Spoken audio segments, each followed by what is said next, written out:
ఇట్లా if are conditions ఎలా work అవుతాయో చూద్దాం. ఈక్వల్స్ టు ఇఫ్ టైప్ చేయండి. టైప్ చేసిన తర్వాత ట్యాబ్ కొట్టండి. తర్వాత ఆర్ ఫంక్షన్ తీసుకోండి. ఓఆర్ ట్యాబ్ కొడితే మళ్ళీ ఫంక్షన్ అనేది సెల్ లోపలికొస్తుంది. ఫస్ట్ గ్రేడ్‌తో చెక్ చేయండి. And CR not.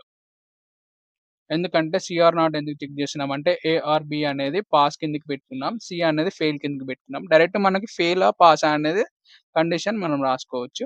Equals to C and second grade select చేసుకోండి. సెకండ్ గ్రేడ్ సెలెక్ట్ చేసుకున్న తర్వాత equals to double quote C అని టైప్ చేయండి. మళ్ళీ డబుల్ కోడ్ కామా మళ్ళీ థర్డ్ గ్రేడ్ సెలెక్ట్ చేసుకోండి.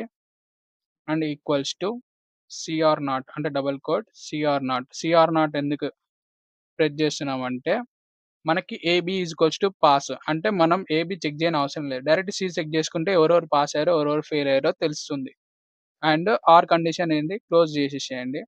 అండ్ కామా పెట్టిన తర్వాత ఒకవేళ ఇందులో ఏదొక్కటి ఈ 3 కండిషన్‌లో అంటే ఇప్పుడు 3 లాజిక్స్ రాసినాం. 1, 2, 3 లాజిక్స్ రాసినామా? ఈ లాజిక్స్‌లో ఏ ఒక్కటి అయినా సి వచ్చిందనుకో ఫెయిల్ అని పెట్టేసేయండి. అది డబుల్ కోడ్‌లో రాయాలి. డబుల్ కోడ్‌లో రాసేసి అండ్ మళ్ళీ ఇచ్చేసి ఒకవేళ ఫాల్స్ ఈ మూడిట్లలో ఏదొక్కటి రాలేదు. అంటే మిగతా అన్నీ ఏలు లేదా బి వచ్చింది. అంటే మనకి ఏమేమి తీసుకున్నాం ఏ, బి వచ్చేసి పాస్ కిందకి. అంటే ఏ, బి ఏదొచ్చినా పాసే. ఒకవేళ సి వస్తే ఫెయిల్. ఇప్పుడు సాటిస్ఫై కాలేదు ఏది ఒక్కటి. డబుల్ కోడ్‌లో రాయండి.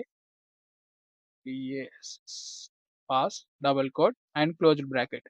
ఇప్పుడు ఇఫ్ కండిషన్ క్లోజ్ అయిపోయింది. ఎంటర్ కొట్టేసేయండి.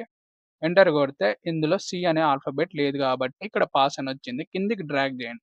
సేమ్ ఫార్ములా అనేది ఇంప్లిమెంట్ అవుతుంది. ఇక్కడ సి అనే లెటర్ వచ్చింది. ఇక్కడ బి వచ్చింది. ఇక్కడ ఏ వచ్చింది. అంటే ఇక్కడ సాటిస్ఫై అయింది. ఇక్కడ సాటిస్ఫై అయింది. కానీ ఇక్కడ సాటిస్ఫై కాలేదు.